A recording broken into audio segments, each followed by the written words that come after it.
Hi friends, అందరికైతే good morning. So మా పాపకైతే మేము కొత్త బొమ్మ తీసుకొచ్చామన్నమాట. ఆ బొమ్మ పట్టుకొని చూడండి ఎలా ఆట ఆడుతున్నదో. ఆ బొమ్మతోనే మాట్లాడుతున్నది, ఆట ఆడుతున్నది, ఏదో మాట్లాడుతుంది. చూద్దాం రండి ఫ్రెండ్స్. కొడత కొడత కొడత కొడత కొడత అంటుంది. ఏం కొడుతుందో చూడండి.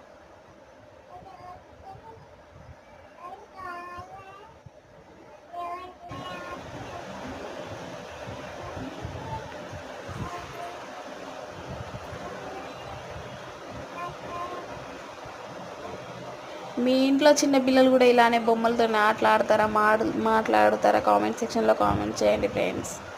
Bye bye.